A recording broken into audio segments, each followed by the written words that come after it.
Now today you're going to hear more on dollar cost averaging, and in particular dollar cost averaging into Chinese tech. Now I actually listened in on a channel which I'm not going to name because they had the courtesy of not naming me. I realized that I was being laughed at, and my first feeling was about fear. I was concerned whether their super fans would start coming here to hate or not. But the deeper I looked at it, the more I realized that they make glaring errors. And to start things with, I suggested if you had $100,000 to deploy slowly of $2,000 per month towards Chinese tech for 24 months. But their topic was about hoarding cash, people fearing of a market crash. So what I've mentioned was taken out of context. It's two separate different topics, but there's more. And before that, why was I even on their channel? Now, there are actually a lot of learning points from people who agree with you as well as people who disagree with you. For myself, I actually visit their channel because I know we are polar opposites. Someone who disagrees tend to evoke a lot more emotion. So I get a lot of inspiration on what to create, listening to alternative viewpoints, especially those that I don't quite agree in. And that really helps to create content. And I guess it's the same for them. That's why they've been on this channel to see some things I've mentioned. Maybe they are also watching this right now. Now, I actually spoke to my wife about it and I was a bit concerned, a bit bothered by what I've actually heard. But I guess the consensus was if I'm going to criticize what has been mentioned by them, then I should also be okay to be criticized. So it's all fair. But the main thing is, how would I react? Should I pretend that I didn't hear it? Should I spin it to something more useful? And that's why I chose to do this video for you to really elaborate more on dollar cost averaging as a topic, as well as dollar cost averaging towards Chinese tech. Why I had my point of view. Because if I dare to believe that I can teach on investing, I better know something that can really be useful.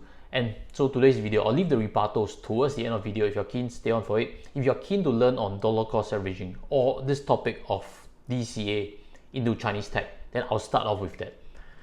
Now, my concept was if you have $100,000, allocate $2,000 per day only. Is it crazy or not? And what I've also mentioned is if you have $100,000, don't go dumping $50,000 right now. And this is actually what I had to say. If you have $100,000, my suggestion is don't put $50,000 thinking that now has crashed, great opportunity, it will rebound. My suggestion is to buy very slowly. If you have 100,000, buy 2,000 a month. Pick it up over the next 2 years. So what if it recovers ahead of time? Good, you have something that is going up already, not too bad.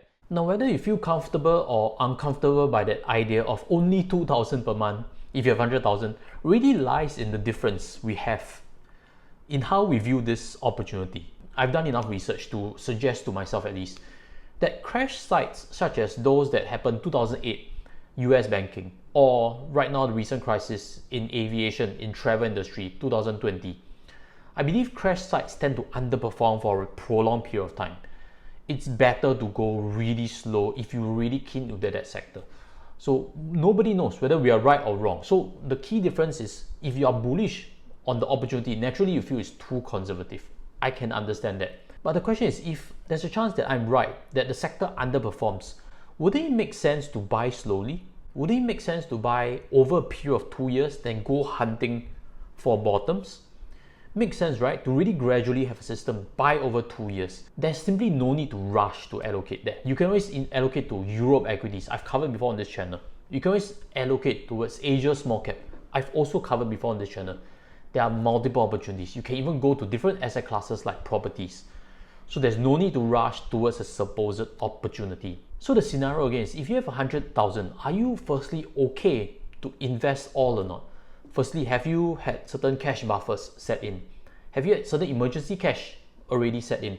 If you have, this 100,000 is expendable, then that's great. Then the next question is, why not allocate 4,167, which is the full amount over 2 years? Why only invest 2,000 per month? Now the answer is quite simple, and that is because of proper allocation. That is avoiding over concentration on a sector. If you think about it, if you use 2,000 of your $4,167 available, you are already 50% allocated in Chinese tech. Isn't that already a big overweight? there is no need to put 4167 all into one sector and eliminate everything else, simply because shocks do happen.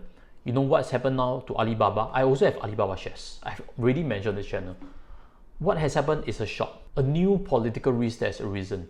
Myself, I've invested in Baosti. That is a local legal case newly arisen. So there are shocks to a particular sector or particular share. You run into these. So the only way you can survive it is to not go too concentrated on any idea or any sector. Now, if you agree with that logic, smash the like button and leave in the comment sections your thoughts also. So now let's move on to what is dollar cost averaging. Is it not if you have 100,000 and you allocate 2,000 a month? Let's look at what's defined over here at Wikipedia. It mentions that dollar cost averaging is an investment strategy which an investor divides up the total amount to be invested across periodic purchases of a target asset in an attempt to reduce volatility on the overall purchase. Investor divides out the total amount over a period. Is it only the perspective of if you have extra cash flow each month to throw into the stock market? That's not the only definition, and I've proven it. And in any case, DCA is very hard when it's not automated. Simply because you don't know when the period you're entering, you need to also fix the amount you're entering. Now, it cannot be at the investor's discretion. If not, it's not proper DCA. Let's pull up this table done by Investopedia. And in this example, the person invests $50 every month into S&P 500 index. Now, the key learning point is consistent $50 every month, regardless of the price movement, correct? So when the price is $10, you realize that there's only 5 shares bought. And the price rises to $10.50, you realize that the shares bought is only $4.76. So that is fractional shares already. If you buy a fund, that's easy. Now, when this whole dollar cost averaging takes place, the net effect is when the price goes up, less units are bought, which is at the $11 and $11.25 mark. And when the price is low at $9.95 mark, you realize that more units are bought. And when this is practiced over a period, you realize the dollar cost average is $10.48 for a full $500 total investment with $50 per month for 10 months. The key idea is again to remove emotional intervention as well as to keep the amount fixed. But what if you're investing your supposed cash that you have every month, which could vary in terms of timing when it's available as well as the amount? You're going to realize that your DCA is going to be lopsided. Why do I say so? So assume that instead of $50 per month, you decide to buy 5 shares per month. And when the price goes up, you have to pay more, correct? Which means you're actually not doing a dollar cost average. You're just simply doing a 5 shares bought per month average. What is the net effect? You realize that the same market performance, you realize that your average cost instead rises to $10.49.5. Now that's a small change, and simply because the volatility in this example is actually quite small. If the volatility enlarges, you realize that the ineffectiveness starts to enlarge. Then worse, what happens when there's emotional intervention? Say for example, when the price goes up to $11, you feel greedy about the stock.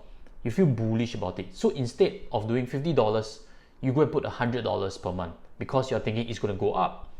And conversely, when the thing comes down a bit, $9.95, you tend to stay up. Maybe you feel you have enough. You abstain from this month when it's voluntary. The net result, if you $7 one where you do double the amount and drop the $9.95 one, your net average price would now rise to $10.60. Again, when the volatility is bigger, the net bad result is going to be bigger. That reinforces when you have a system in place, when it's cheap, you buy more. When it's expensive, you buy less. You inherently build that buy low, sell high into the equation itself. In that podcast, I have a second rebuttal to share with you. Motley Fool's article was used, and let's look at the article itself together. The article reads, missing just a few days of the stock market's best days could cost you big. And if you keyword search on this article, dollar cost average, you'll see no keyword on it. The article was not meant against dollar cost averaging. It was meant to suggest to you that timing the market is a losing game and that most investors can't successfully do it. So if you understand and agree on that, then you should seriously stop selling a particular position and buy another particular position and make big swings all the time in your portfolio. Then what goes on further in the article is that a reinforcement that you have to remain invested, but that again is not how you accumulate. If you're already invested, stay invested, which is something I've echoed before on this channel. That's why I have videos like this before. Market crash, please do not sell. That is foolish because we don't know when market crash happens. The article further reinforces the point that time in the market is more important than timing the market. Instead of playing the guessing game, focus on using strategies like asset allocation and diversification. They will help to reduce the portfolio risk and potentially enhance your returns and help you stay invested for the long term. Isn't that what I've suggested? Which is to allocate small amounts because you shouldn't be pumping everything into Chinese tech, even if you believe it's a good valuation. At most, give a bigger allocation. That's about it. Don't ever go all in. So with that in place, hopefully I've returned back the donkey. And in any case, I have a constructive suggestion. Why not merchandise the donkey? I've seen before Sneaky Sushi for one. He's done before a t-shirt with the sushi brand. I think it's a pretty good idea. Merchandise the donkey. You have a fan base. So maybe someone else deserves that donkey more, and I guess it's not me. With that, I'll sign off. Take care and goodbye.